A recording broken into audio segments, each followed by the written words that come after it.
Hello and welcome to part 1 in a series of videos that I'm going to be putting out this week where I break down all the fights taking place this weekend at UFC on ESPN2 from a betting perspective. Now this channel is called Diary of a Pro Gambler, and that is because my plans for this channel in the future is I want to bring you loads of different kinds of content and different kinds of content to kind of give you some insight into what it's like for someone like me that earns a living from betting on a sport. So, in the future, looking to bring some more content to the channel about my other passions like cars or maybe video games, investing, crypto, stuff like that. And also another big part of this channel is sharing with you guys what it is actually like on a daily basis to make a living from betting on a sport. And part of that is obviously going to be showing you, the kinds of money you can expect to make from betting sites and also my results on a weekly basis. So, looking at my bets from last weekend, I mean, in general, 2019 has been amazing for me so far. I made a decent profit in January, a very, very decent profit in February, and March has just been an absolutely huge month for me. Now, I only had one pre-fight bet last weekend on UFC on ESPN +6. I went into this fight in particular in quite a lot of depth in some of my breakdown videos for this card. And there was only really one bet that I loved on the whole card, which was Gaethje Formiga. And as it happens, he was able to use his chain wrestling and also his grappling, just like I said in the betting analysis videos last time, to pick up a relatively comfortable win against Davison Figueiredo. Apart from that cut that he got from an elbow off the bottom in that second round, Formiga pretty much dominated the majority of the fight. So that was a very nice win. But to be honest with you, like I've said many times in the past, I earn the vast majority of my money from live betting on MMA. And by the time this fight started, I literally could not have given a fuck if Formiga would have been knocked out in like 10 seconds. It just didn't bother me. Because this weekend, or the last weekend gone, it was just an amazing weekend for live betting for me. It just went really, really well. I'm not sure exactly how many bets I won. It was like 7 or 8, but I had like 7 or 8 bets all weekend across KSW, UFC, and also Bellator on Friday night, and every single one of them ended up winning. So Friday and Saturday with Bellator, UFC, KSW, it was my biggest winning financial night in well over a year, even though I only had one pre-fight bet. So a really, really nice weekend's work for me, and I'm hoping to keep it going this weekend on UFC on ESPN2. So if you have been watching my videos over the last couple of months, I have recommended some big winners. We've had Diego Sanchez, Formiga, we've had Masvidal, we've had Grundy, we've had Safarov, we've had Sheik Congo. If you go back, watch my videos, they're all there. Check them out. So if I have helped you make some money, please hit the like button below. Please also subscribe to the channel. And this week is going to be a busy week. We've got Bellator 219 on Friday night, and we've also got a UFC event on Saturday. So if I get time, if we get enough likes on these videos, guys, I will look to put out a bonus video breaking down Bellator 219 from a betting perspective on Friday. And who knows, if there's enough time on Saturday, I might even be able to get part 4 of this video out in a live stream. We'll see what happens. But right now, guys, remember, hit the thumbs up button below and hit the subscribe button. And please also, if you're getting any value at all from these videos, please help the channel grow by sharing these videos on your social media accounts and any forums and stuff you post on, like Sherdog and anything else. I would really, really appreciate it. So the first fight that I want to go into today, guys, let's close that down, is going to be Kennedy Nzechukwu. I think that's how you pronounce his name. I hope I'm not butchering it. I don't want to get it wrong. But this was the first name that jumped out at me when I began researching this card. Because when I saw the odds, when I saw that a guy making the UFC debut was a favourite, that always piques my interest. Because as we know, a massive percentage of fighters, when they make their UFC debut, they actually lose because of all the pressures competing under the bright lights of the UFC for the first time, all the pressure competing in the UFC against a much higher level of opponent than they're used to competing against on the regional circuit. All these factors just mean that the majority of fighters, when they make their debut, they lose. So when I see a fighter as a favourite in their debut, that's interesting to me because statistically the chances are they go in to lose. And then there are other things that kind of raise my suspicions about Nzechukwu as well. So if we look at his record, we can see that it's very, very padded. At the moment in his career, he is 6-0. But as we can see, you know, he made his pro debut against a guy who had 9 wins and 9 losses. Then he fought someone who was making their pro debut. Then he beat Anton Berzin, who's decent. You know, he competed on the Ultimate Fighter, one of the series. I can't remember which one it was. And then he fought someone with a 7-13 record. Again, someone making their pro debut. And then Dennis Bryant, most recently, finished quite quickly on the Ultimate Fighter. Bryant was decent with a 5-1 record. But as we know, you can only beat what is put in front of you, and fights aren't fought on paper. These win-loss records don't mean anything. What actually matters is the skills the fighters demonstrate in the cage. And from a stylistic point of view, how Nzechukwu matches up against Paul Craig is going to determine how this fight plays out. But I was interested. I was interested in these odds because for Nzechukwu to be a decent favourite here, he's either got to be very, very good because he's making his UFC debut, or the odds are just way off, is what I would say. That's the only way you can really have him as a favourite here.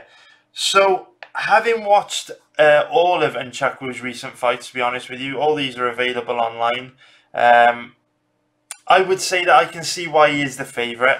Now, he's not amazing, but he's much smarter than Paul Craig.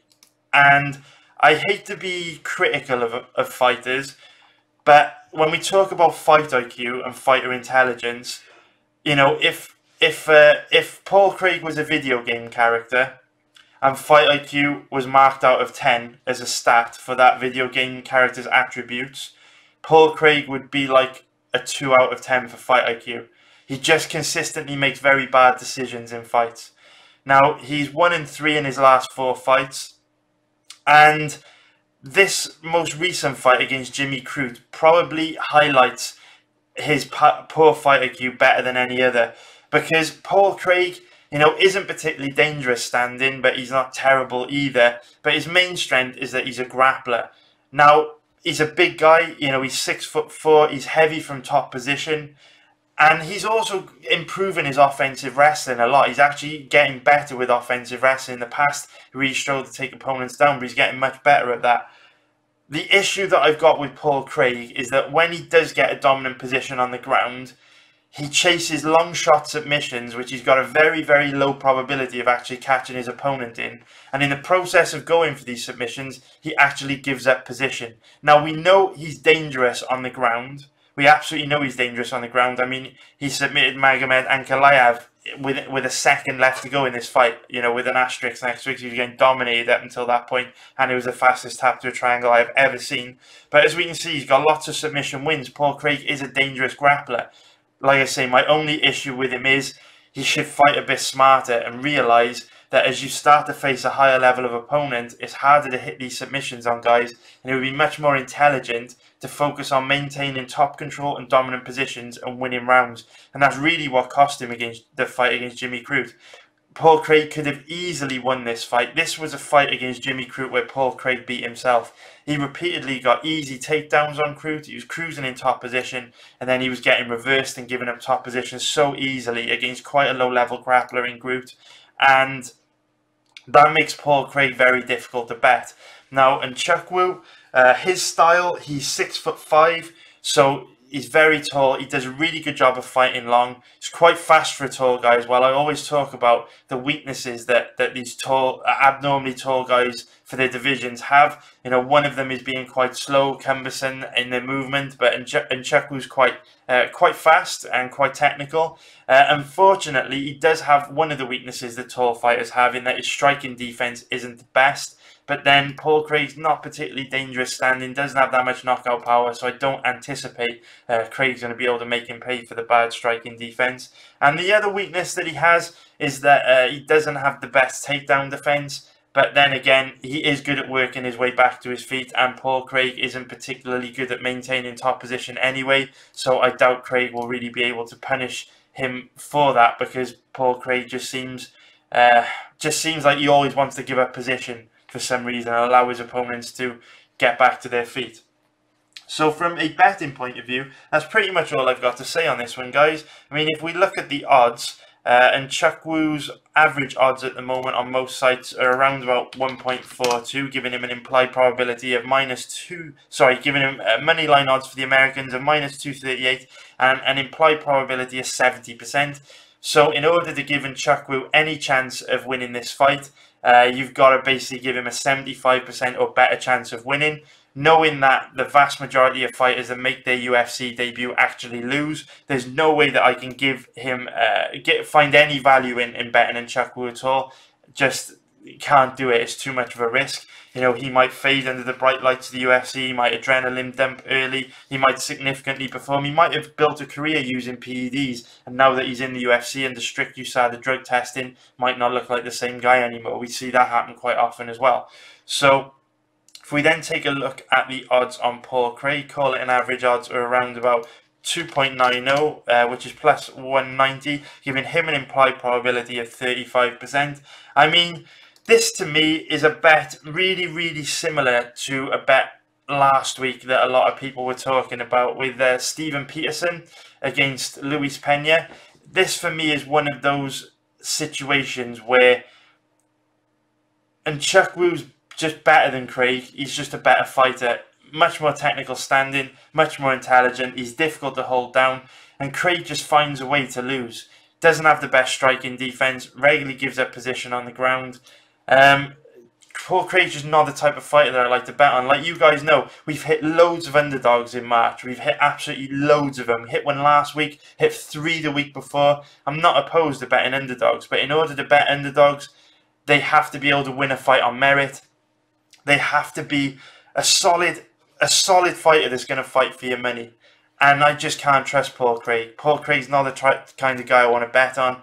He's like Steven Peterson. He's got a lot of weaknesses that Nzechukwu can exploit. You know, if Nzechukwu can keep this fight standing, which I think he can, because Paul Craig's not the best offensive wrestler and he's not the best at maintaining dominant positions on the ground, then Nzechukwu should be able to pick him apart and pick up an easy win. So I'm not going to bet on Nzechukwu. Because, like I say, a massive percentage of fighters lose when they make their UFC debut. But he is a decent fighter, despite the fact his record is a little padded. He's got skills. And I'm not going to bet on Paul Craig just because I don't trust him. And he's not the kind of guy I like to bet on. I like to put my money in solid, strong positions. And Paul Craig doesn't unfortunately tick that box. So that's an easy pass for me, guys. First fight to tick off the list. Now, another fight that piqued my interest, obviously not the most exciting fight to talk about because Ray Borg is a big favourite here, but I will just want to play some footage of his opponent Kyler Phillips in the background while we talk about this fight. I'll leave this running for as long as I can. Basically, Kyler Phillips fought this guy Victor Henry back in October, so about 5 months ago. So the Kyler Phillips you see in this video here in the background, probably not that different. Oh, hello. Probably not that different from what we're going to see on Saturday night against Ray Borg. And we also have to take into account, I mean, the reason why Kyler Phillips was one of the first, Ray Borg was one of the first names that jumped out at me. So obviously because Ray Borg's an amazing fighter and Kyler Phillips is stepping up to take his UFC debut against Borg on just 2 weeks notice. So remember, a massive percentage of fighters lose when they make their UFC debut. An even bigger percentage of those fighters lose when they're making the UFC debut on short notice. And for a young guy like Kyler Phillips to step up and fight in a very strong opponent like Ray Borg on just 2 weeks notice is a massive mountain to climb. But one thing you're seeing here, he's managed to get a takedown on his opponent and he's in back control. What I would say about Kyler Phillips is that he's got a lot of weaknesses. So he's got bad takedown defense, not particularly dangerous stand-up at all. But I would say that he's very dangerous early. I've watched all his recent fights, and every single one of his recent fights, he starts extremely fast and looks to take his opponent out early. Now that comes at a cost, which you'll see if we leave this video running in the background, because whenever Kyler Phillips' fights have gone past the first round, he has also slowed down significantly and become significantly less dangerous as the fights wore on. So I'll just skip ahead a bit here into the fight because you find out more about him in the second and third round, but he does have a habit of slowing down. Now, the problem we've got here is the odds on Ray Borg currently an average of around about 1.24. give him an implied probability of 81%.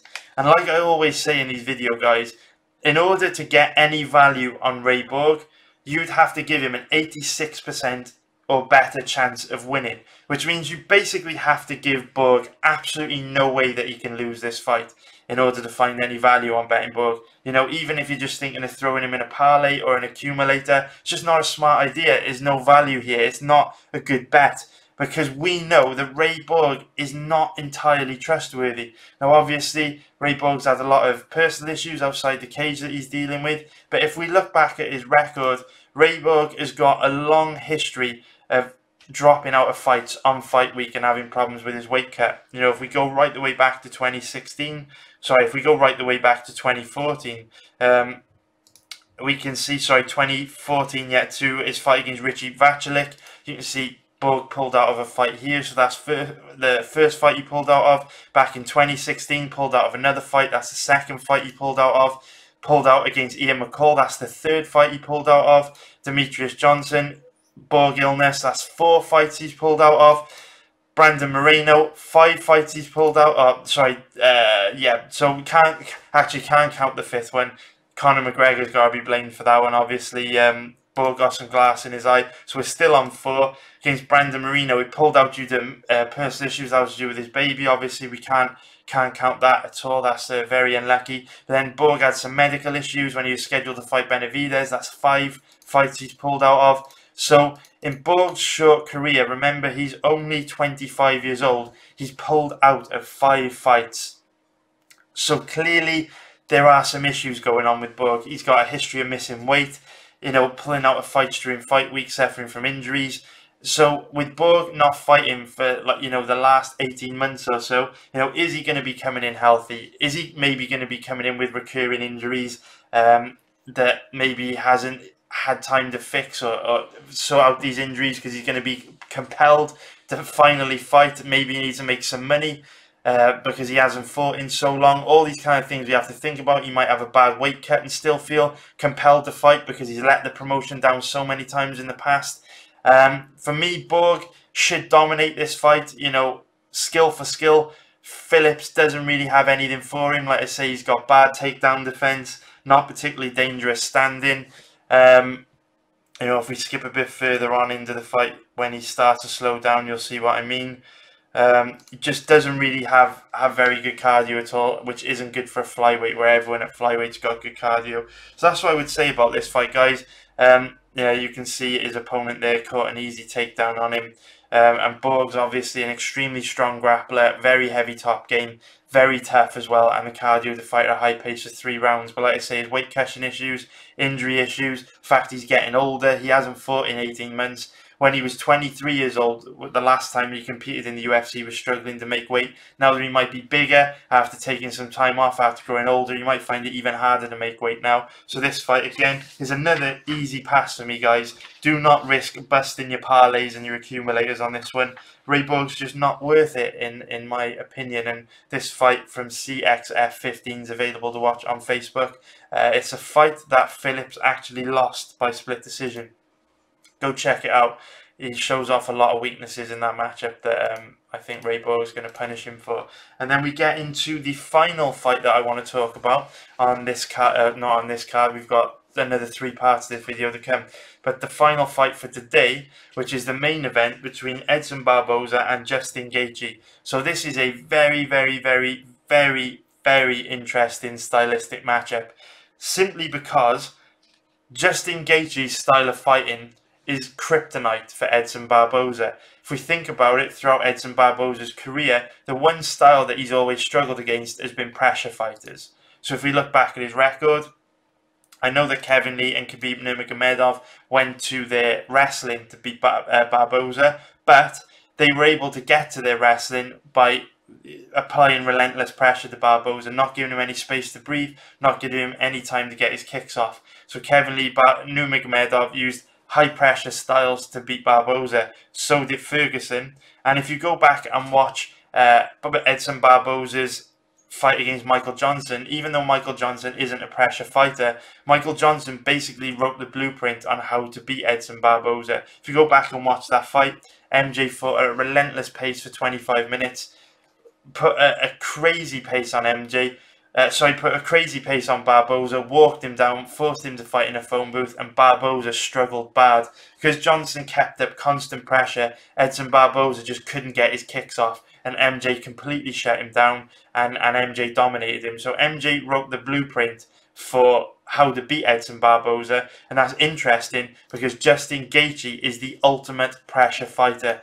Edson Barboza, aside from Tony Ferguson, no one else has really had the style to be able to put the kind of pressure on Edson Barboza that you need to really cause him big problems. Because a lot of people kind of sell Edson Barboza as being this super high level kickboxer, and he is, but his striking all centers around his kicks. If you actually go and watch Edson Barboza's past fights, even his last fight against Daniel Hooker, which a lot of people have praised him for his performance in that, you will see that all of Edson Barboza's striking is his kicks. His boxing's actually not great at all. And if you go back and watch this last fight against Daniel Hooker, particularly the first 2 minutes of the second round, you'll kind of see what I'm talking about with Barboza struggling with pressure. So throughout the first and second round of this fight, Hooker was able to land big punches on Barboza, and Barboza's response to that, when he wasn't circling away from him, was to just wing left and right hooks, which were quite sloppy, to be honest with you. And then in the second round of this Hooker fight, in the first couple minutes of the second round, you'll see Hooker starting to apply a lot of pressure to Barboza, and Barboza's struggling, and as Barboza's circling away and trying to get away from Hooker, he's eating a lot of shots and having his head snapped back. Now, the problem, the big mistake that Hooker made, and this isn't necessarily a mistake because it's very difficult to maintain pressure against someone like Edson Barboza because they've got great footwork. But the problem Hooker made in this fight was that Hooker had a lot of success in the moments where he was able to apply pressure to Barboza. When he could pressure Barboza, there were moments where he'd trap him against the cage and be able to uncork some hard shots on him. But then as soon as Barboza would circle away, Hooker wouldn't follow him up. He would just reset, go back into kickboxing range in the middle of the octagon, and when you stand in front of Edson Barboza, he's devastating. You do not want to stand in front of Edson Barboza, because when you stand in front of him, like in kickboxing range like this, it gives him all the time and space he needs to set you up for his leg kicks, his spinning attacks, his head kicks. He's devastating, but he is only devastating when you fight him in kickboxing range. When you push the pace and force him to move backwards, when you come forward and force him to move backwards and force him to fight you in boxing range, he's nowhere near as effective because he can't throw kicks while moving backwards, and the kicks that he does throw, he's not able to generate as much torque and power on them because he's moving away from you and moving backwards, and he's off balance, and he basically can't throw punches while moving backwards. So Edson Barboza is devastating when you will stand in front of him, but if you do not stand in front of him, if you push him back, you can definitely get at him, and he's nowhere near as effective. And as we know, Gaethje is prepared to walk through hell to pressure a fighter and make them fight on the back foot, which is very interesting for this matchup, because Gaethje is a terrible stylistic matchup for Edson Barboza. He just is. Barboza's most dangerous weapons are the leg kicks, the head kicks, and the spinning attacks, and if you pressure him, all those weapons are nullified. Edson Barboza is not that dangerous with his hands at all. Trust me, guys. Go back, watch his fight against Dan Hooker. You'll see exactly what I mean in a fight that, you know, a lot of people said he looked excellent in. And he did look excellent, but he looked excellent because Hooker stood right in front of him. Notice when Hooker pressures him, he struggles. Go back and watch it. First 2 minutes of the second round. You'll see what I mean. And then imagine Barboza fighting someone like Gaethje that can keep that pressure up. Keep walking him down for at least 10 minutes before Gaethje starts to slow down, which is another issue that I have with Gaethje in this fight. So Gaethje definitely slows down. In the sort of towards the second round of his fight, he used to gas out quite bad early on in the second round when he competed in World Series of Fighting. He's improved his cardio a bit now, but in the UFC, you know, sort of like towards the end of the second round, his output does start to slow a lot, and he becomes a lot more hittable. Now, we also have to take into account that even though Barboza struggles against pressure fighters, he is obviously fast and technical and talented, and he is going to get some leg kicks off. He is going to get some body kicks off. No matter how much Gaethje pressures him, there are going to be windows where he can uncork some of his kicks. And obviously, we've seen in the Hooker fight in particular, Barboza has devastating body kicks. So those are going to slow down Gaethje's cardio as well. If Barboza can land a couple of them early on in the fight, that is going to accelerate the rate at which we might see Gaethje slow down. And the other weakness that Gaethje's got, which makes me apprehensive about betting on him, even though he's a terrible stylistic matchup for Barboza, is that Gaethje is very hittable. So what you'll see Gaethje do is he's actually got very good striking defense, I guess, because he keeps a good high boxing guard that makes it very difficult to land big shots on him. He blocks a lot. He blocks the majority of his opponent's power strikes to his face, but he does take a lot of damage on the body because he keeps such a high guard, which exposes his body. But the problem with Gaethje is that he does take a lot of damage. He does eat a lot of big shots. And I guess my issue is where Gaethje's got the high boxing guard like this with those small MMA gloves. If Barboza lands a few of those vicious, snapping, light-speed head kicks to Gaethje's head, even though Gaethje's probably going to block them because he comes forward with a high guard like this, my concern is that he's going to catch Barboza's devastating head kicks on the arms and on the hands, and there's a very high probability that his hands and arms are going to get broken because Barboza's kicks are so devastating. So that is a major concern. A major concern. And also, as we know what happens when you get hit to the body, it forces you to lower your hands, which will also open up Gaethje's head to the head kicks, which are really what you need to watch out for here. Not really worried about Barboza's boxing at all. Like I say, his hands aren't that great, and Gaethje's chin is pretty legendary. It's the head kicks that I'm concerned about. So if we go in and look at this fight from a betting perspective, Barboza's currently the favourite at average odds of around, call it, say average of 1.71, although these odds have improved today on a lot of sites. So 1.71's minus 141, giving him an implied probability of 58%.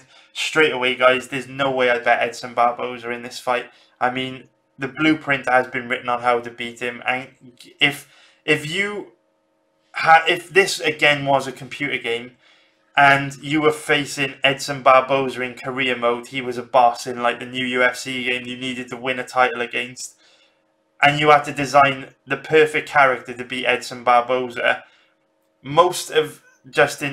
you'd want most of Justin Gaethje's attributes. Your fighter might come out looking a lot like Justin Gaethje is what I'm trying to say. So there's no way that I can bet Barboza as a favourite. I think he could really badly struggle with Gaethje's pressure.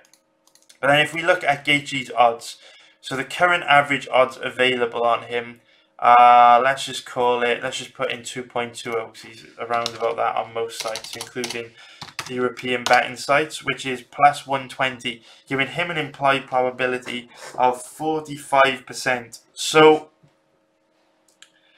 to get any value on Gaethje here at all, you have to give him a 50% or better chance of winning this fight.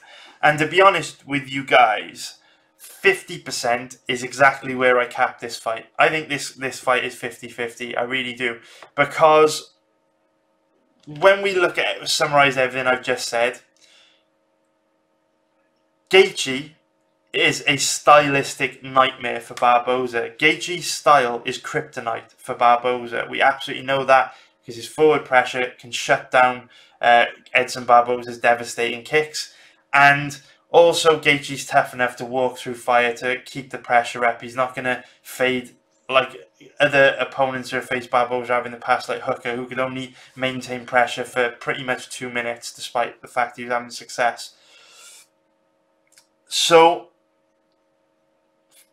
the reason why I cap this fight at 50-50 is because, like I say, Gaethje is a stylistic nightmare, but guy, he's very easy to hit. He's very easy to hit. And we've seen Edson Barboza He only needs a small window of opportunity to punish you. And another thing that makes me think this fight's 50-50 is that Barboza still carries knockout power deep into a fight. So, you know, when he caught Beneil Dariush with a flying knee, that was literally out of nowhere. And he also rocked Kevin Lee bad and almost finished Kevin Lee very, very deep into this fight, when Kevin Lee had been wet blanketing him for a full, a good 10 minutes at least. So we know Barboza is dangerous very deep into a fight, whereas we know Gaethje does tend to fade. Sort of towards the end of the second round, you'll start to see him fade. Then in the third round, he's nowhere near as effective. Which is basically the reason why you see Eddie Alvarez finished him in round 3 and Poirier finished him in round 4. Around about, late second round, early third round is where you start to see Gaethje's output drop off, and he starts to struggle to maintain that pressure then, as the damage starts to add up, starts to get tired, and the damage starts to take its toll. Whereas we know if this fight does go to the 4th round, Barboza is still going to be able to deliver KO power, and if Gaethje's really tired by that point, there's a good chance Barboza is going to be able to get him out of there and KO him dead. So that's why I see this fight as 50-50, guys. I see both guys kind of having the tools to exploit each other's weaknesses, I guess. Gaethje's got the pressure to cause Barboza big problems, but Barboza's got the split-second light speed kicks and flying knees and flashy shit that can punish Gaethje for his reckless style of fighting and bad striking defense. So I can't even say it's bad striking defense, but he takes a lot of damage. What I'm trying to say is there to be hit. So with that being said, with me capping this at 50-50, do I think that Gaethje's a good bet, considering he's got an implied probability of 45% on his current odds? And this really comes down to what type of bettor you are, guys. Is there mathematical value there? Yes. Is this a plus EV bet? Yes. Do I think you should place this bet on Justin Gaethje? And my answer to that is no, not for me personally. And the reason being, like we've said this many, many times in the past, this game of betting on MMA and betting on sports is a zero-sum game. When you place a bet on a fighter and they lose, you lose everything. Do not listen to these people online that talk about hunting for value and placing plus EV bets and long term you'll make money. That's bullshit. In theory it's true, but the reality is we're not flipping coins here, we're not playing roulette, and we're not playing online poker. At the end of the day, if you flip a coin 10,000 times, you'd hope that roughly after the 10,000 coins have been flipped, if it's the same coin in the same air, same atmosphere, same location, if it's a fair test, roughly 50% of the time it should land heads, 50% of the time it should land tails. And people try to apply that same logic to sports betting, but it doesn't fucking work.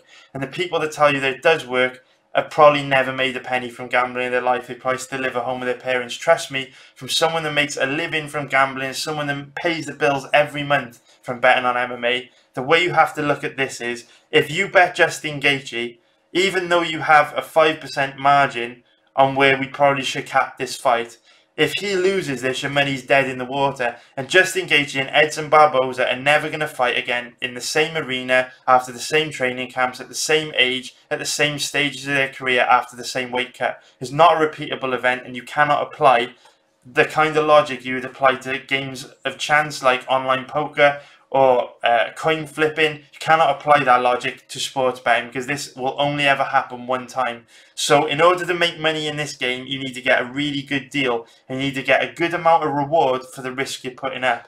And I believe that if these guys fought 10 times, we would see Edson Barboza switch kick Justin Gaethje's face off 50% of the time, and we would see Justin Gaethje apply relentless pressure, break Edson Barboza's will, and land a big shot and knock him out the other 50% of the time. We don't know on Saturday night what scenario is going to unfold. And if you place a bet on Gaethje and he wins, yeah, there's a bit of extra value there than 50%. There's a 45% implied probability. That's all well and good, but it ain't much. It's only a tiny amount. It's only a tiny edge. Whereas if you bet on Justin Gaethje and Edson Barboza switch kicks his face off inside 30 seconds, you lose everything. It's a zero-sum game. And that's why when you're hunting for value and looking for plus EV bets, I recommend you look for situations where there's more reward. The payoff is higher. For example, the bet I recommended a few weeks ago on Jorge Masvidal, his odds were much closer to 3.0, which means I did personally cap that fight at around about 50-50, but the margin you get on Masvidal winning is way higher, so you can afford to lose more often and still make a good profit, because theoretically, if you placed 10,000 bets in marginal situations like this, plus EV bets, with a 5% margin over the implied probability, if you place 10,000 of them, all 10,000 of them could theoretically lose.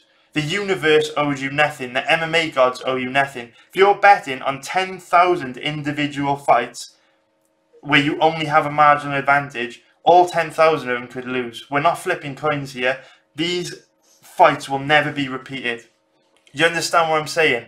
It's a very important distinction to make. You need to separate betting on situations like coin flips and online poker and all this shit people talk about on forums with the reality of this being cage fighting and punch facing and any face punching, anything can happen. Now obviously losing 10,000 consecutive bets is not going to happen, it's very unlikely, but how do you know you might not lose 60% of them or 65% or 70%, which if your payoff's only a slight margin, you'd actually be making a loss or breaking even. Do you see what I'm saying? The 50-50% rule isn't guaranteed when it comes to sports betting, so you need to get a higher margin and a higher payoff to take these kind of gambles. So that is why at the current odds, I recommend passing.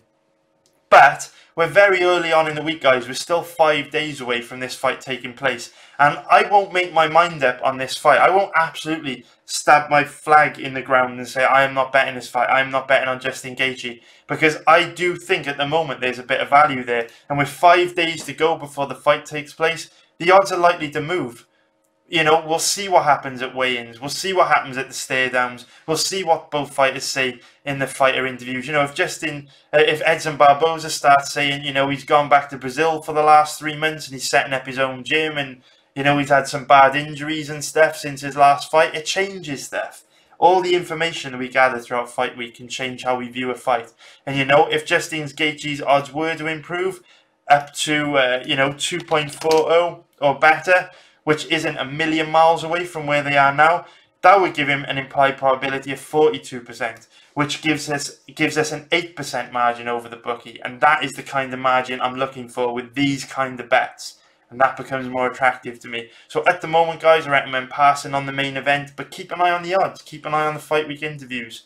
Just keep an eye on things, watch how it goes, and I'll keep you updated throughout the week in parts 2, 3, and 4 of this video. But for now, that's all I want to cover for today, guys. Hope you enjoyed this. If I've helped you make money, please hit the like button below and subscribe to the channel. If I haven't helped you make money, please hit the like button below and subscribe to the channel anyways. I'm sure I'm going to help you make money in the future. But take care, guys. Thank you very much. Don't forget to share this on all the forums you post in. And I will see you very, very soon. In fact, probably tomorrow with part 2 of this video. Take care. Goodbye.